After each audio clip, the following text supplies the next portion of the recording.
तो good morning class, स्वागत है आप सभी का आज की कक्षा में। तो आज हम सेकंड सेमेस्टर द्वितीय सेमेस्टर के समाज शास्त्र का एसीसी सब्जेक्ट के बारे में जानेंगे। एसीसी क्या है? एसीसी है स्किल इन्हेंसमेंट कोर्स। ठीक है, जैसे आपने फर्स्ट सेमेस्टर में क्या पढ़ा था, वीएसी पढ़ा था, वैल्यू एडेड कोर्स। तो वैसे ही उसका नाम चेंज हो गया है, अब आपको एसीसी पढ़ना है, मतलब कि स्किल इन्हेंसमेंट कोर्स एक आपको चयन करना है।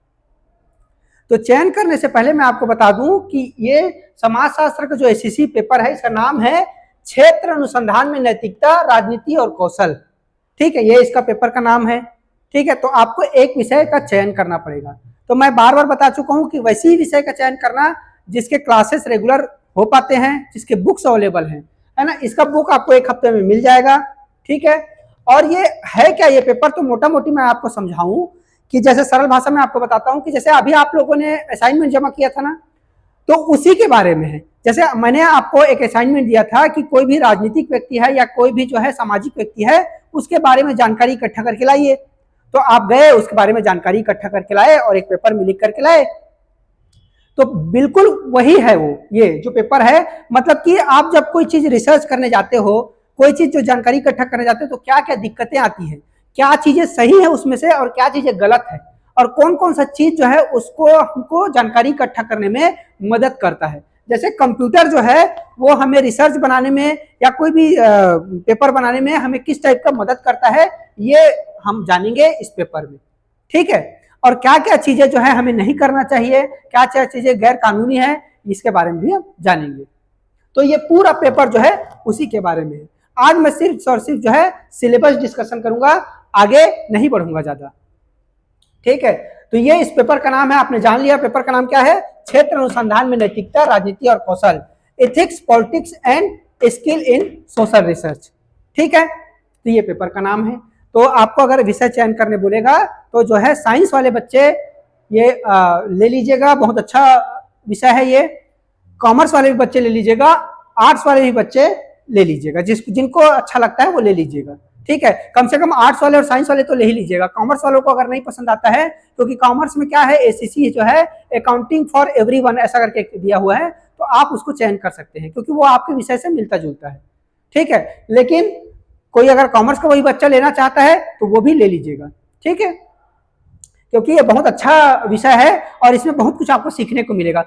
पूरा कंप्यूटर है, आपको कंप्यूटर सीखने को मिलेगा, कंप्यूटर के बारे में जानकारी मिलेगा कि हम जब रिसर्च पेपर बनाते हैं तो कंप्यूटर हमारी कैसी कैसी मदद करता है। तो हम एमएस वर्ड को सीखेंगे, है ना, गूगल डॉक्स को सीखेंगे, गूगल शीट बनाना सीखेंगे, तो ये सब सीखेंगे। ठीक है, तो शुरू करते हैं। सबसे पहले 2 इकाई में बटा है ये पेपर जो है, 2 इकाई में, पहला इकाई और दूसरा इकाई। तो पहला इकाई जो है इसमें 4 टॉपिक है। ठीक है, लेकिन दूसरा इकाई में 5 टॉपिक है। तो इसको अपन देखते हैं। पहला इकाई जो है क्षेत्र अनुसंधान करने में नैतिकता। मतलब कि जब आप क्षेत्र जो अनुसंधान करने जाते हो, कोई जानकारी इकट्ठा करने जाते हो, रिसर्च पेपर लिखने जाते हो, तो उसमें कौन कौन सी नैतिकता का आपको पालन करना चाहिए। मतलब कि जैसे कि आपको मैं बोला कि कोई भी राजनीतिक व्यक्ति का आप अध्ययन करके लाइए, तो वो जब कोई ऐसी अपनी पर्सनल चीजें भी आपको बता सकता है, शेयर कर सकता है कि हम लोग घर में ऐसे लड़ाई झगड़े का माहौल है, तो वो चीजें आपको नहीं लिख देना है ना भाई। जो मैंने आपको क्या बोला था, व्यक्तिगत अध्ययन करके लाना है, तो उसका व्यक्तिगत अध्ययन मतलब क्या क्या उपलब्धियां थी उसकी, कैसे कैसे उन्होंने पढ़ाई लिखाई किया, ये सबको लिख, जो उसकी पर्सनल चीजें हैं, जो वो नहीं चाहता कि आप शेयर करो, वैसी चीजों को आपको शेयर नहीं कर देना है ना। तो वही चीज इसमें हमको सिखाता है कि जब हम क्षेत्र अनुसंधान करने जाते हैं तो उसमें क्या क्या नैतिकता रखनी चाहिए, है ना, क्या क्या चीजों का हमको बातों का ध्यान रखना चाहिए, क्या करना चाहिए और क्या नहीं करना चाहिए। तो ये चीजें हमको सिखाता है। ठीक है, तो पहले टॉपिक में ये है। उसके बाद एक है साहित्य चोरी, जिसको अंग्रेजी में प्लेगरिज्म कहते हैं। मतलब कि साहित्य चोरी, मतलब कि जैसे मैंने कोई साहित्य लिखा, है ना, मैंने मान लो जाए कोई कविता लिखी, है ना, तो वो कविता मेरी सोच की उपज है, मेरा अधिकार है उस पर, लेकिन उस कविता को पता चले कोई चोरी करके गाना बनाने लग जाए, है ना, कुछ और उपयोग करने लग जाए उसको, तो वैसी टाइप की चीजों को क्या कहा जाता है, साहित्य की चोरी कहते हैं। मैंने कोई किताब लिखा, उसको जो है वो अपना किताब बता के कोई दूसरा उसको छापने लग जाए, तो वो उसको क्या कहते हैं, साहित्य की चोरी कहते हैं, प्लेगरिज्म कहते हैं। ठीक है, तो उसके बारे में हम पढ़ेंगे कि कैसे कैसे साहित्य की चोरी होती है, किसे हम साहित्य की चोरी कहेंगे, और साहित्य चोरी के लिए क्या क्या जो है नियम कानून बने हुए हैं। ठीक है, उसके बाद थर्ड टॉपिक है कॉपीराइट और बौद्धिक संपदा अधिकार। कॉपीराइट मैं बता चुका हूं कि किसी भी जो जैसे कोई होता है, जैसे कोई गाना है, कोई सिंगर गाना बनाया, तो गाना जो है उस पर उसका कॉपीराइट होता है, वो है ना, मतलब उसने गाना बनाया, उसने गाना गाया, अब उस गाने को कोई दूसरा सिंगर मेरा है करके नहीं गा सकता है, ठीक है। तो इसी को कॉपीराइट कहते हैं। कॉपीराइट के लिए कानून बना हुआ है, कॉपीराइट का उल्लंघन कोई नहीं कर सकता है, ठीक है। उसी के मतलब जो ये कॉपीराइट तो एक भाग है किसका, बौद्धिक संपदा अधिकार का। बौद्धिक मतलब कि इंटेलेक्चुअल प्रॉपर्टी राइट, ठीक है। इसको कहते हैं आईपीआर कहते हैं, आईपीआर, इंटेलेक्चुअल प्रॉपर्टी राइट, ठीक है। मतलब बौद्धिक संपदा अधिकार। बौद्धिक संपदा अधिकार मतलब कि जो इंटेलेक्चुअल है, हमारी जो बुद्धि है या हमारे अंदर जो योग्यता है, वो उस संपदा का जो है हमको अधिकार प्राप्त होता है। जैसे हमको किसी भी चीज में कोई कला है, गाना गाने में हमको कला है, ठीक है, तो हमने गाना गाया और जो है उसको अपना कॉपीराइट बना लिया कि हाँ ये हमारा गाना है, ठीक है। अब उस गाने को कोई चोरी नहीं कर सकता, उसको अपना बना के कोई दूसरा गा नहीं सकता है। हमने कोई लेख लिखा है ना, या मतलब कविता ही लिख दी कि कविता हमने बनाया है ना, और उसको जो है हमने कॉपीराइट करा लिया, तो वो हमारी बौद्धिक संपदा हो गई, उस पर हमारा अधिकार हो गया, उसको कोई दूसरा आदमी मेरा अधिकार है करके नहीं बता सकता। मैंने कोई पुस्तक लिखी और वो पुस्तक पे क्या है, मेरा कॉपीराइट है, उस पुस्तक को कोई दूसरा आदमी जो है मेरा पुस्तक है करके नहीं बता सकता। तो बौद्धिक संपदा अधिकार में बहुत सारी चीजें आती है, म्यूजिक से लेकर के, मनोरंजन से लेकर के, बहुत सारे साहित्य से लेकर के बहुत सारी चीजें आती है, उसमें से ही एक आता है कॉपीराइट, ठीक है। तो इसको भी हम पढ़ेंगे, ठीक।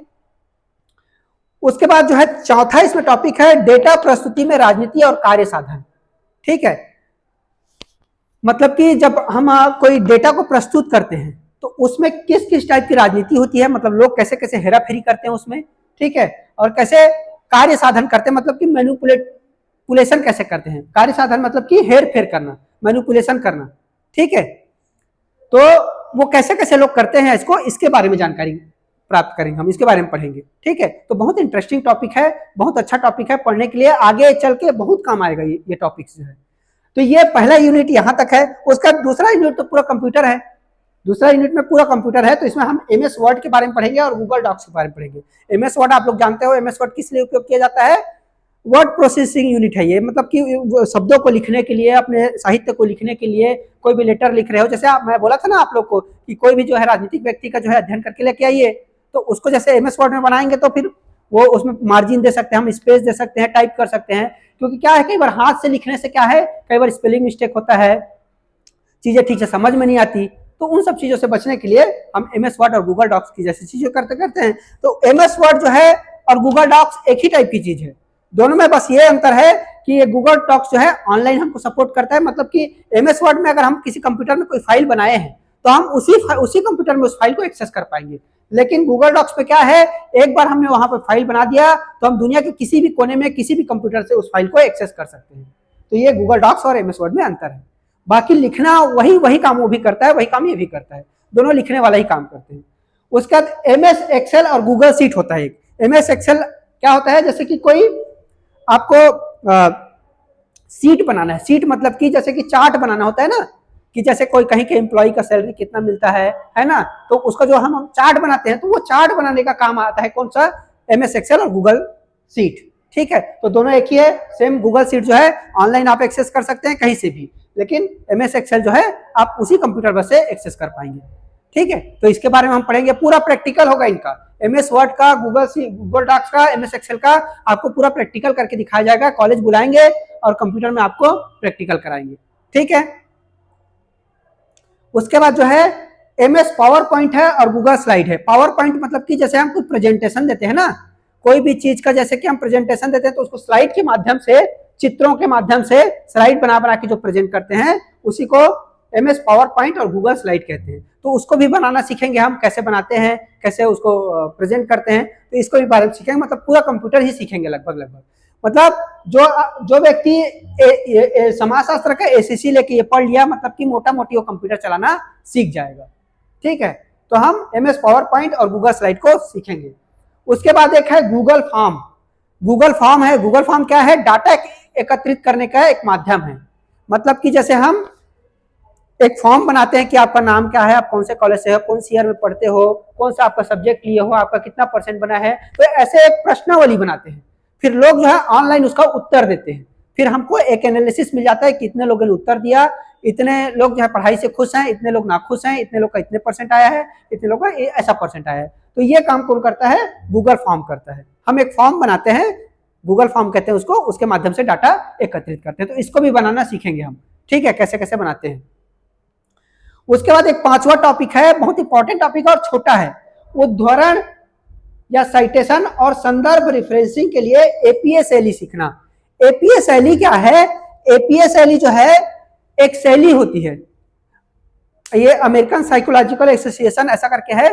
तो उसमें एक तरीका होता है कि आप किसी भी चीज को, जैसे कि साइटेशन, साइटेशन मतलब कि जैसे कि उसका एक तरीका होगा देने का, साइटेशन देने का मतलब कि क्या होता है, कैसे मान लो जाए किसी विद्वान ने कहा मजूमदार एवं मदान ने कि जाति एक बंद वर्ग है, तो हमको क्या है, मजूमदार एवं मदान का नाम लिखना पड़ेगा कि जाति को बंद वर्ग किसने कहा है? मजूमदार एवं मदान ने। तो उसी को क्या कहते हैं? उद्धरण या साइटेशन, मतलब किसी की कही हुई बात को सेम टू सेम उसके नाम के साथ लिख देना, ठीक है, उसी को क्या कहते हैं? साइटेशन कहते हैं। लेकिन संदर्भ क्या होता है? संदर्भ जैसे कि मान लो जाए जाति के बारे में हमने कोई जानकारी ली किसी पुस्तक से, किसी पुस्तक से हमने पढ़ा, तो उसका रेफरेंस देना होता है। रेफरेंस मतलब कि हमको जाति के बारे में ये जानकारी जो है इस पुस्तक से मिली और इसके लेखक ये हैं, तो उसका ना लिखने का एक तरीका होता है उसको। जैसे कि हमेशा एपीए शैली में क्या होता है, पहले किसी का सरनेम लिखा जाता है, उसके बाद नाम लिखा जाता है, उसके बाद कौन सी पुस्तक से लिया गया है और कौन से सन में पुस्तक छपी थी वो सब लिखा जाता है। तो ये एक तरीका होता है लिखने का, तो उसको भी एकदम छोटा सा है, उसको भी पढ़ेंगे अपन, ठीक है। तो ये आपका पूरा सिलेबस हो गया एसीसी का।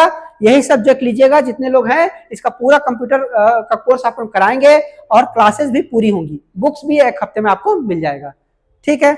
तो चलिए मिलते हैं फिर नेक्स्ट वीडियो में।